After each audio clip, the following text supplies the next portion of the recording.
ዓለም በከባድ እንቅልፍ በሰጠመችበት፣ የሰው ልጅ ትንፋሽ በጸጥታ በተዋጠበትና ምድር ጭር ባለችበት በዚህ ሰዓት ሰማያት ተከፍተው መላእክት ወደ ምድር የሚወርዱበት፣ የእግዚአብሔር ጆሮ ወደ አንተ በቅርበት የሚዘነብልበት ታላቅና ድብቅ ቁልፍ እንዳለ ታውቃለህ? አሁን የምነግርህ እውነት ምናልባትም የሕይወትህን አቅጣጫ ሙሉ በሙሉ የሚቀይር ነው። ሌሊት 9 ሰዓት ወይም በመንፈቀ ሌሊት መሰለይ ሰይጣንን የሚያንቀጠቅጥ፣ የሰማይ ደጆችን የሚያንቋቋና የማይቻል የሚመስለውን ነገር የሚሰብር ሰማያዊ ኃይል አለው። ይህ ሰዓት ዝም ብሎ የሚመጣና የሚሄድ የጊዜ ሰሌዳ ሳይሆን ፈጣሪ አንተን ብቻህን የሚፈልግበት፣ የነፍስህ ምስጢር የሚገለጥበትና በረከት የሚታደልበት የታላላቅ ቅዱሳንና የአባቶች ምስጢራዊ የድል ሰዓት ነው። እንኳን ወደዚህ መንፈሳዊ የኃይል ጉዞ በሰላም መጣችሁ። ዛሬ የሰው ልጅ አእምሮ ሊረዳው ከሚችለው በላይ የሆነውን በቤተ ክርስቲያናችን ትውፊትና በቅዱሳን አባቶች ሕይወት የተፈተነውን የሌሊት 9 ሰዓት ጸሎት አስገራሚ ኃይልና ምስጢር በጥልቀት እንመለከታለን። ይህ ቪዲዮ ሕይወታችሁን፣ ስነ ልቦናችሁንና መንፈሳዊ ማንነታችሁን የሚቀይር ጠቃሚ ምክሮችና እውነታዎችን ይዟል። እስከ መጨረሻው አብራችሁን ቆዩ፣ ምክንያቱም ከዚህ መልእክት በኋላ ሌሊት 9 ሰዓት ለእናንተ ዝም ብሎ የመኝታ ሰዓት ብቻ መሆኑን ያቆማል። ይህ ጠቃሚ መልእክት ለብዙዎች ይደርስ ዘንድ ቪዲዮውን ላይክ በማድረግ እንድትጀምሩት በአምላካዊ ፍቅር እንጋብዛለን። የሌሊት 9 ሰዓት ወይም የመንፈቀ ሌሊት ምስጢርና ትርጉም። በኢትዮጵያ ኦርቶዶክስ ተዋሕዶ ቤተክርስቲያን ሥርዓት ሌሊት በ3 ክፍለ ጊዜያት ይከፈላል። ከነዚህም መካከል መንፈቀ ሌሊት ወይም እኩለ ሌሊት 9 ሰዓት አካባቢ ያለው ጊዜ እጅግ ልዩ ነው። ይህ ሰዓት ጌታችን መድኃኒታችን ኢየሱስ ክርስቶስ የተነሳበት፣ ዳግም ምጽአቱም የሚሆንበትና ሙሽራው የሚመጣበት ሰዓት እንደሆነ ይነገራል። ቅዱሳን አባቶቻችን ይህንን ሰዓት የዝምታ ንግሥት ይሉታል።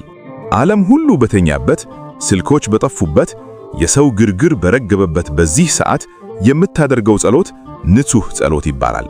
ለምን? ምክንያቱም ልብህ ከዓለማዊ ትዝታ ይልቅ ወደ ሰማያዊው ነገር የቀረበ ስለሚሆን ነው። በዚህ ሰዓት የሚጸልይ ሰው ከፈጣሪው ጋር በቅርብ መስመር እንደሚነጋገር ሰው ነው። ምንም አይነት ጣልቃ ገብነት የለም፣ አንተና አምላክህ ብቻ። አንድ ሰው ነበር። በመጣበት ፈተና በሕይወቱ ሁሉ ነገር ጨልሞበት ነበር። በትዳሩ፣ በሥራውና በጤናው ላይ ተደራራቢ ፈተናዎች መጡበት። መፍትሄ ፍለጋ ያልሄደበት ቦታ አልነበረም። ነገር ግን ጭንቀቱ ከቀን ወደ ቀን እየጨመረ መጣ። በመጨረሻም አንድ የነፍስ አባት ዘንድ ሄዶ ችግሩን ነገራቸው። አባቱም በፍቅር ተመለከቱትና እንዲህ አሉት፣ ልጄ ሆይ ሰዎች ለእንቅልፍ የእጅ የሚሰጡትና የሚተኙበትን ሰዓት አንተ ለእግዚአብሔር ስጠው። ሌሊት 9 ሰዓት ተነስተህ ለ15 ደቂቃ ብቻ አቤቱ የዳዊት ልጅ ሆይ ማረኝ ብለህ ጸልይ አሉት። ይህ ሰው መጀመሪያ ላይ ነገሩ ቀላል ነገር መሰለው። ነገር ግን በዚያ ሰዓት መነሳት ትልቅ ተጋድሎ ሆነበት። ሆኖም ግን ቆርጦ ተነሳ።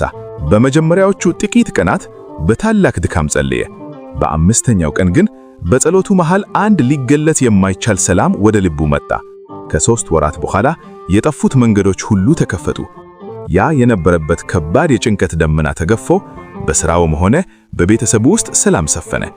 እርሱ የሚለው አንድ ነገር ብቻ ነው፣ ያለቀ ይመስሎኝ ነበር፣ ነገር ግን 9 ሰዓት ስነቃ አምላኬ አብሮኝ እንደነቃ አወቅኩኝ። ታዲያ ይህ ሰዓት ለምንድን ነው በሳይንስና በስነ ልቦናው ዓለሙም የሚመከረው?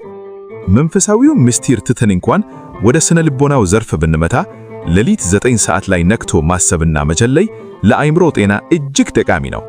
በዚህ ሰዓት አእምሮህ ከቤታ ሞድ ወደ አልፋና ቴታ ሞድ ይሸጋገራል።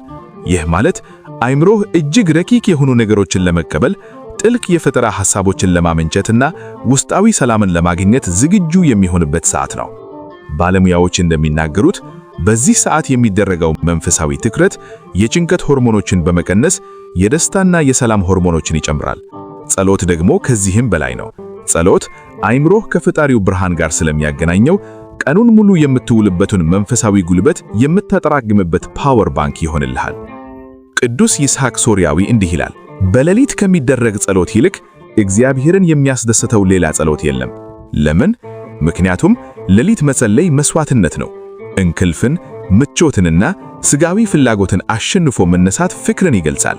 አቤቱ አምላኬ ሆይ ከአንተ ይልቅ እንቅልፌን አልመረጥኩም ብለህ ለፈጣሪህ የምታሳይበት ተግባራዊ ማረጋገጫ ነው። የቤተ ክርስቲያን ሊቃውንት እንደሚያስተምሩት በዚህ ሰዓት የምትጸልየው ጸሎት ልክ እንደ አቤል መስዋዕት በቀጥታ ወደ ሰማይ ያረጋል። የቀን ጸሎት ብዙ ውጣ ውረዶችና ሐሳቦች ያሉበት ሲሆን የሌሊት ጸሎት ግን በንጹህ ልብና በእንባ የሚቀርብ ነው። ይህ ሰዓት የምህረት ሰዓት ነው። ጌታችን በጌትሴማኒ የጸለየው በሌሊት ነበር። ቅዱስ ጳውሎስና ሲላስም በወህኒ ቤት ሳሉ እግዚአብሔርን ያመሰገኑትና እስራታቸው የተፈታው በመንፈቀ ሌሊት ነበር። አንዲት ወጣት ተማሪ ነበረች። በትምህርቷ ጎበዝ ብትሆንም ፈተና ሲደርስ ግን በከፍተኛ ፍርሃትና በመርሳት ትጠቃ ነበር። ሕይወቷ ሁሉ በውድቀት ስጋት ተሞልቶ ነበር። አንድ ቀን አንዲት የጥንት መጽሐፍ ስታነብ በሌሊት ተነስተህ ብርሃንን ለምን የሚል ቃል አገኘች። ከዚያን ቀን ጀምሮ ሌሊት 9 ሰዓት ላይ ተነስታ መጸለይንና ማጥናትን ልማድ አደረገች። የሚገርመው ነገር ቀደም ሲል በቀን 10 ሰዓት አጥንታ ያልገባት ትምህርት በዚያች የጸጥታ ሰዓት በ30 ደቂቃ ውስጥ ግልጽ ይሆንላት ጀመረ። ትኩረቷ በከፍተኛ ሁኔታ ጨመረ። ያ የነበራት የፍርሃት መንፈስ ጠፍቶ በራስ መተማመን ተተካ። ዛሬ ይቺ ወጣት ትልቅ ደረጃ ላይ ደርሳለች። ምስጢሩን ስትናገርም ሰዎች ሁሉ ተኝተው እኔ ግን ከፈጣሪ ጋር ስነጋገርና ሳይንስን ስመረምር የዓለምን ቁልፍ በእጄ ያስኩኝ ያህል ይሰማኛል ትላለች። የሌሊት 9 ሰዓት የጸሎት በረከቶች። የመጀመሪያው የመንፈስ ጥንካሬ። ሌሊት መነሳት የሥጋን ፍላጎት መግደል ነው። ሥጋህን ማሸነፍ ከቻልክ በቀን ውስጥ የሚገጥሙህን ፈተናዎችና መጥፎ ልምዶች በቀላሉ ማሸነፍ ትችላለህ። ሁለተኛ የውስጡ ሰላም። በሌሊት የጸለየ ሰው ቀኑን ሙሉ የሚከተለው ልዩ ሰላም አለው። ሰዎች ቢሰድቡት፣ ችግር ቢገጥመው እንኳን ልቡ አይደንቅም። ሶስተኛ የምስጢር መገለጥ። ብዙ ጊዜ በሕይወታችን ውስጥ ለውሳኔ የሚያስቸግሩን ነገሮች አሉ። በዚህ ሰዓት ስትጸልይ አምላክ መንገዱን ያሳይሃል፣ ልብህ ይበራል፣ አይምሮህም ንቁ ይሆናል። አራተኛ ከክፉ መንፈስ መጠበቅ። ሌሊት 9 ሰዓት የጨለማ ኃይላት በኃይል የሚንቀሳቀሱበትም ሰዓት ነው። አንተ ግን በጸሎት ነቅተህ ከተገኘህ እነዛ ኃይላት ወደ ቤትህና ወደ ሕይወትህ መግባት አይችሉም። ጸሎትህ እንደ እሳት ዙሪያህን ያጥራል። ነገር ግን አሁን ይህንን በረከት እንዴት ማግኘት ይቻላል? እንቅልፍ ይጥለኛልን፣ እኔ እንዴት ነው መነሳት የምችለው ትል ይሆናል። አይዞህ፣ ይህ በሂደት የሚመጣ ጸጋ ነው። በፈተና ሰዓት ሳታስበው በዚያ ሰዓት የምትነቃበትን ሁኔታ ያመቻችልሃል። አሁን በጥቂቱ ጀምር።